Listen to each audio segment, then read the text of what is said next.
आज हम बात करने वाले हैं रैपिडो की। एक ऐसा स्टार्टअप जिसकी कहानी सिर्फ बिजनेस की नहीं है, बल्कि एक ऐसे आइडिया की है जिसे लगभग हर किसी ने ठुकरा दिया था, लेकिन भारत ने इसे दिल से अपना लिया। और इस कहानी की शुरुआत किसी फाउंडर या फंडिंग के बड़े बड़े नंबरों से नहीं करते। इसकी शुरुआत करते हैं इन शब्दों से, जो किसी ऐसे इंसान के हैं जिसकी जिंदगी इस ऐप ने पूरी तरह बदल दी। और सच कहूं तो यही शब्द इस पूरी कहानी का दिल हैं। तो सवाल ये उठता है कि आखिर ये हुआ कैसे?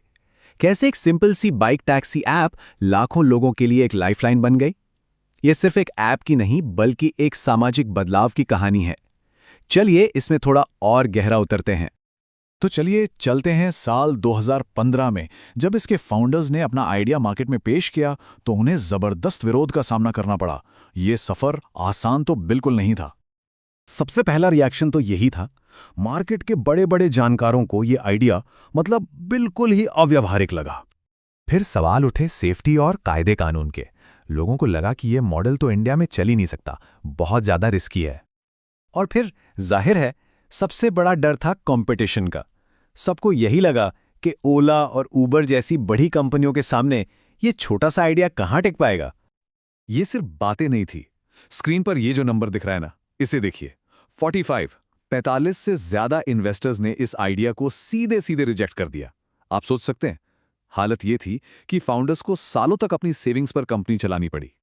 तो फिर सवाल ये है कि अगर सब गलत थे तो रैपिडो सही कैसे हुआ? वजह थी उनकी जमीनी समझ।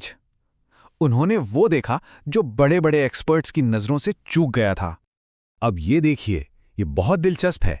एक तरफ मार्केट सोच रहा था कि इंडिया को और कैप चाहिए, वहीं रैपिडो ने भारत की असली नब्ज पकड़ी।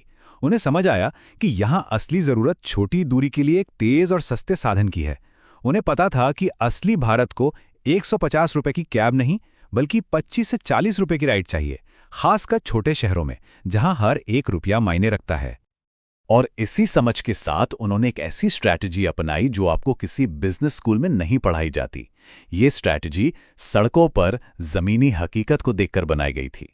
तो सवाल है, उन्होंने ये किया कैसे? देखिए, उन्होंने बड़े शहरों से शुरुआत नहीं की, बल्कि टियर 2 शहरों को पकड़ा जहां असली जरूरत थी। उन्होंने करोड़ों के विज्ञापन नहीं चलाए, बल्कि चाय की दुकानों पर जाकर कैप्टन भर्ती किए। उन्होंने हेलमेट और इंश्योरेंस देकर लोगों का भरोसा जीता। और जब भी उन पर बैन लगा, उन्होंने हार नहीं मानी, कोर्ट में लड़ाई लड़ी। उनका फोकस दिखावे की ग्रोथ पर नहीं, बल्कि एक टिकाऊ मुनाफे वाले बिजनेस पर था। और इसका नतीजा? खैर, वो तो हम सब जानते हैं। बिना किसी शोर शराबे के रैपिडो ने एक मजबूत बिजनेस खड़ा किया और यूनिकॉर्न क्लब में अपनी जगह बना ली। लेकिन जैसा हमने शुरू में कहा था, ये कहानी सिर्फ नंबरों और वैल्यूएशन की नहीं है। इसका असली जादू तो उन लाखों जिंदगियों में है जिन्हें इसने छुआ है।